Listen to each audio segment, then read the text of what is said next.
سلام عرض میکنم خدمت همه دوستان عزیز و گرامی. لایف هستیم. امیدوارم هر جای دنیا که هستین حالتون خوب باشه. من ماندانا ویسی هستم، مهندس شیمی از دانشگاه صنعتی شریف و بیش از 20 سال کار بیزنس آفلاین انجام دادم و الان در حال انجام کار بیزنس آنلاین هستم. همراه با همکارای عزیزم از کشورهای مختلف لایو شدیم که بتونیم اطلاعات مربوط به این بیزنس رو در اختیار شما هم بذاریم، شاید که کمک کننده برای شما هم باشه. نازنین جان لطف میکنی خودتو معرفی کنی عزیزم؟ سلام عرض میکنم خدمت دوستای عزیزم، همکارای خوبم، ماندانا جون، مریم جون و بینندای عزیز که این برنامه رو میبینن یا بعداً میخوام ببینن. من نازنین هستم، ساکن اسکاتلند. مدتی است که بیزنس آنلاین خودم شروع کردم و دلیلم اومدن از این بیزنس این بود که دوست داشتم یه درآمد جانبی اضافه بر درآمد خودم داشته باشم و بتونم کنار بچه‌ها تایم بیشتری رو بگذرونم. مریم جون شما؟ منم سلام میکنم خدمت همگی. نازنین جان، ماندانا جان، خیلی خوشحالم که همراهتون هستم. سلام به دوستای خوبی که وقت گذاشتن و ما رو دارن میبینن. من مریم هستم، حسابدارم، مامان 2 تا بروجکم. بعد و اینکه دلیل اینکه دوست داشتم در حقیقت کاری توی فضای آنلاین شروع کنم این بود که تایم بیشتری بتونم با بچه‌هام بگذرونم، هم تایم بیشتری هم تایم با کیفیت تری. برای همین که در حقیقت اینجا استابیلیتی کار آدم خیلی پایینه، یعنی آدم احساس میکنه هر آن ممکنه که این کار از دست بره. برای همین همیشه آدم دنبال اینه که یه درآمدی رو به عنوان پشتوانه برای خودش در نظر بگیره. دقیقاً درسته. بسیارم عالی. خب به هر حال ما از جاهای مختلف هستیم، با بک‌گراند های مختلف، با تجربه های مختلف، ولی در حال حاضر هممون داریم یه کاری انجام میدیم. نازنین جان یه کوچولو برامون توضیح بده که اصلا کار ما چیه؟ درسته. سوال مهمی که همیشه از همون میپرسن کار شما چیه، چون خب خیلی با این کار آشنایی ندارن، با کاری که در دنیای آنلاین انجام بشه. کار ما در واقع مارکتینگ هست. ما علم مارکتینگ رو یاد گرفتیم و داریم اونو آموزش میبینیم و اونو به دیگران هم آموزش میدیم.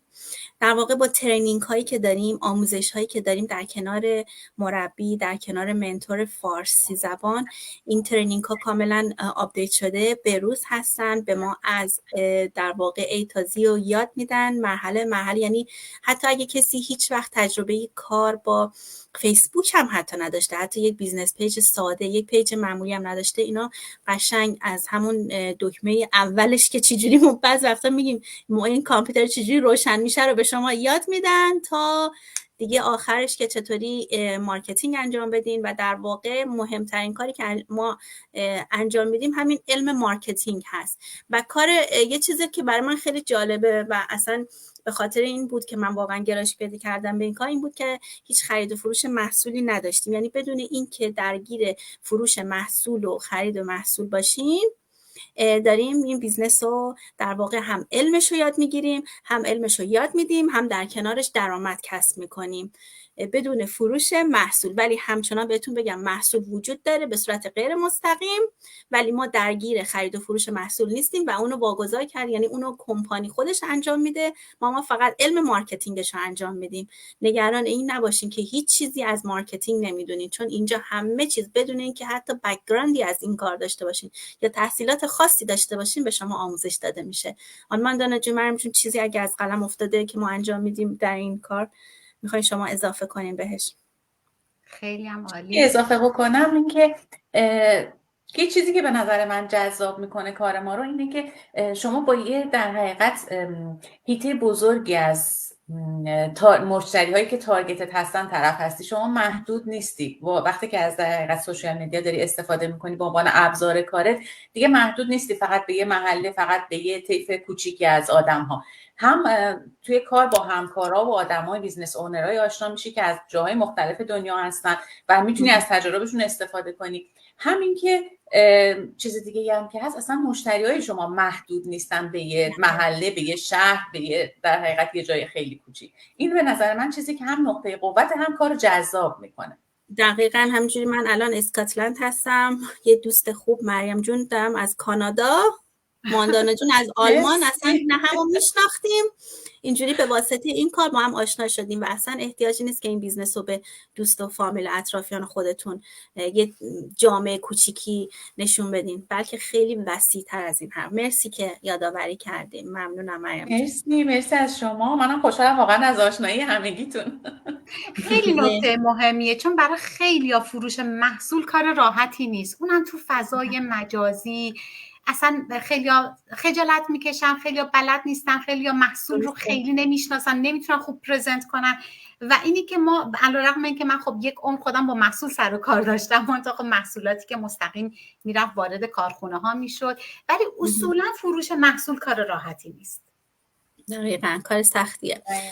مرسی از یادآوریتون. خب حالا من میخوام از مریم جون یه سوال دارم بپرسم برای بیننده ها، بگن که مریم جون با اینکه 2 بچه دارن، یه بچه کوچیک هم دارن مثل من خودم 2 کوچیک دارم، چطوری این تایمشون رو تنظیم کردن که هم به کارهای خونهشون برسن، هم درسشون رو دارن میخونن، درسشون رو بخونن و همین بیزنسشون رو بتونن انجام بدن؟ اگه بتونن این راهو برای دیگران هم نشون بدن که بعضی از افراد هستن هم مامانن، سر کار میرن، نمیدونن چطوری بتونن این تایمشون رو تنظیم کنن که به این بیزنس هم بتونن انجام بدن، اینم برامون بگین که خیلی عالی میشه. مرسی. بله البته نازنین جان.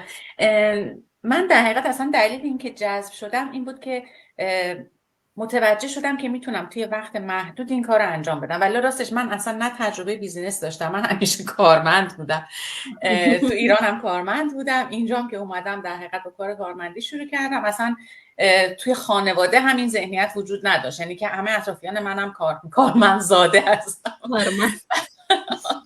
برای همین اصلا برام خیلی سخت بود که بخوام یه بیزینسی شروع کنم که اولا نمیشناسمش، بعد بخواد تایم خیلی زیادی از من بگیره، بعد بخوام ریسک زیادی بکنم، یعنی سرمایه زیادی داشته باشم. یعنی واقعیت سرمایه زیادی هم من نداشتم که بخوام یه مثلا بیزینس بزرگ برای خودم راه بندازم. از طرفی هم واقعا نمیخواستم دوباره به لحاظ دقیقاً مسئولیت خانوادگی باز دوباره تحت فشار باشم.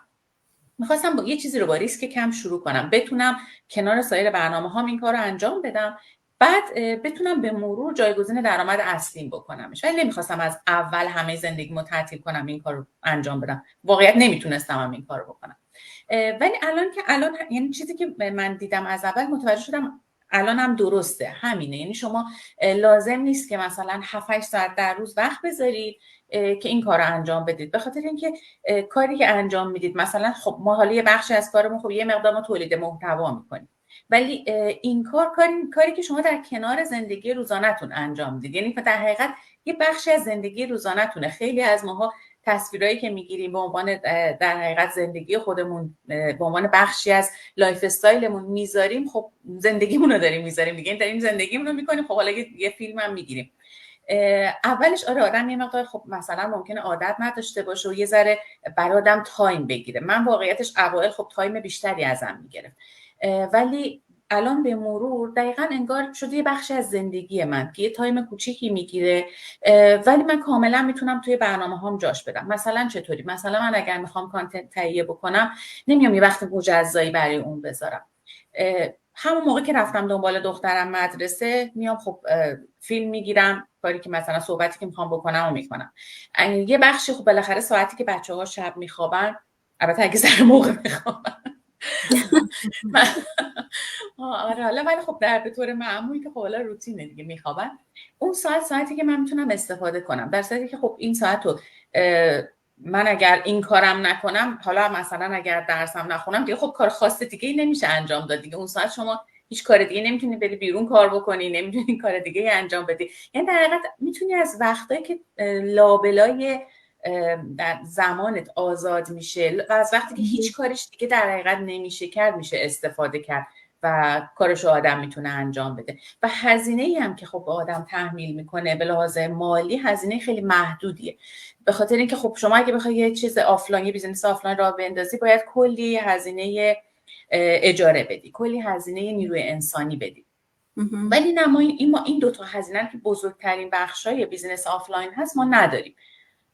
خب برای همین به نظر من برای کسایی که میخوان مخصوصا از یه مایندست کارمندی میان، مخصوصا میخوان که در حقیقت کنار کارشون، کنار مسئولیت‌های خانوادگیشون این رو ست بکنن و نهایتا ببینن که به کجا میرسه و بعدش بتونن جای بیشتری، تایم بیشتری براش باز کنن. به نظر من یه چیز ایدئاله.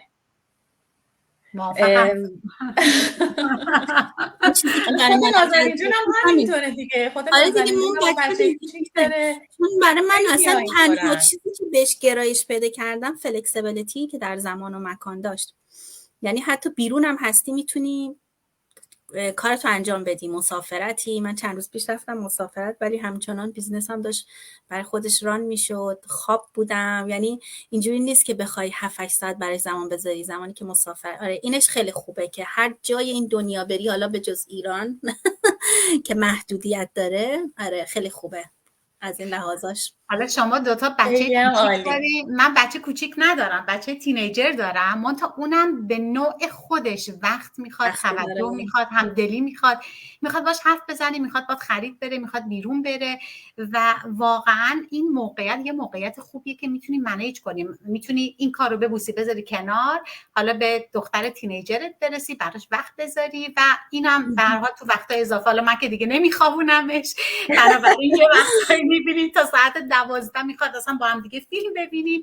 ولی خوبیش اینه که اون فلکسیبل بودن زمان و مکان خیلی کمک میکنه که بتونه آدم در کنار وظایف مادریش بتونه به این کار هم بپردازه. دقیقا فانم هست. از اون نقطه امنمون خارج شدیم همگی، یه جورایی رشد شخصیتی هم، یعنی از لحاظ شناختی و شخصیتی هم رو ما تاثیر گذاشته. دقیقا. من میخواستم حالا یه سوالم از شما بکنم، زحمتشو بکشید توضیح بدید برای کسایی که دارن ما رو میبینن، این که دوره آزمایشی ما اصلا برای چیه و افراد در حقیقت چه توانایی باید داشته باشن که کسب موفقیت بکنن اینجا؟ بسیارم عالی. من معتقدم هر کسی که مایندست مثبت داشته باشه، اراده داشته باشه و بخواد زندگیشو متحول بکنه میتونه وارد این بیزینس بشه. البته مسائل قانونی هم وجود داره، باید اقامت کشور میزبان رو داشته باشن، اجازه کار داشته باشن و وقتی که این مسائل رو داشته باشن ابتدا باید توی وبسایت های ما ثبت نام بکنن و بعد از اینکه وبینار رایگان رو دیدن و با ما مرتبط شدن، کانکت شدن، برای دریافت اطلاعات بیشتر میتونن وارد دوره آزمایشی بشن. خب حالا تو دوره آزمایشی چه اتفاقی میفته؟ شما دوست نازنین $149 آمریکا پرداخت میکنید. البته به سیستم پرداخت میکنید، به هیچ کدوم از ما این پول شما نمیدید و این پول هم نزد سیستم امانت باقی میمونه تا شما فرصت بکنید 1 ماه بیزنس مدل جذاب ما رو بررسی بکنید، با کمپانی در واقع و نحوه سرمایه گذاری آشنا بشی، نحوه کسب درآمد آشنا بشی، ریز و درشت کار رو آشنا بشی و با کوچ و منتور ارتباط مستقیم داشته باشی. بررسی کنید ببین این بیزنس مدل به دردت میخوره، به دردت نمیخوره، چون به حال همه بیزنس ها برای همه نیست. و بعد از اینکه تصمیمت رو گرفتی که وارد این بیزنس بشی، خب کوچینگ کال داری و میری برای مرحله سرمایه گذاری.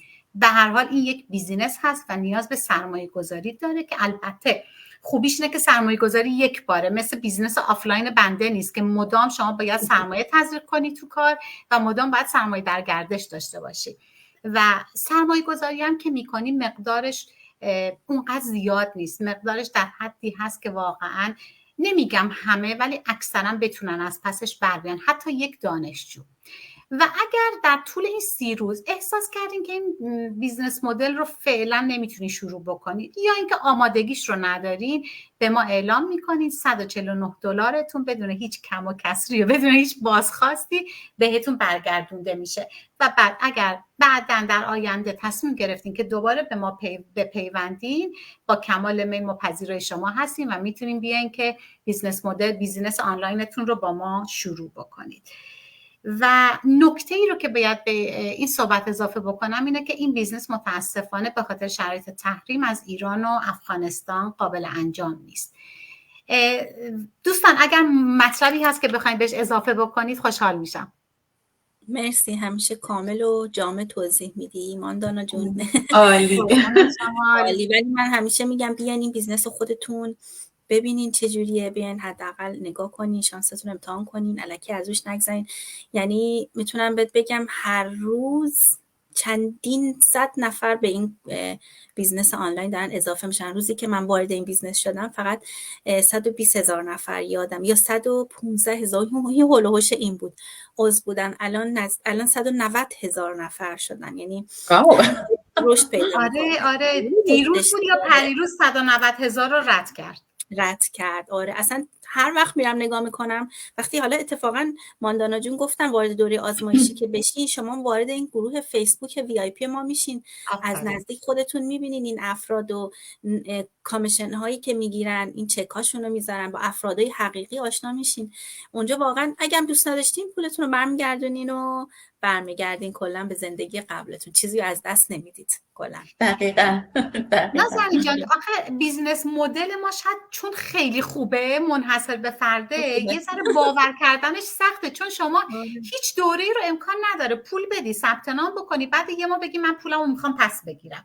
برای همین یه کوچولو مردم باورش نمیکنن، ولی باور کنید ما این کارو کردیم و هیچ جای شک و نگرانی نیست. داشتیم عزیزانی که به خاطر شرایطشون نتونستن بیزنس مدل رو شروع بکنن، پولشون خیلی سریع در عرض 48 ساعت برگشته و دست کم این اجازه رو به خودتون بدین که این موقعیت رو بررسی کنید. بررسی کردنش که نه هزینه ای داره نه ضرری داره، تازه چشم و گوش شما رو به یه دنیای خیلی بزرگ و جدید باز میکنه. دقیقا من دیروز فهمیدم که 9,000 تا ایرانی باورتون میشه تو این بیزنس هست. 9,000 ایرانی دیگه سرتاسر دنیا، کانادا، استرالیا، امریکا، اروپا، انگلیس دارن این بیزنس رو انجام میدن. حالا در جالب، من نمیدونستم. منم نمیدونستم. خیلی عالی یاد باشه اصلا.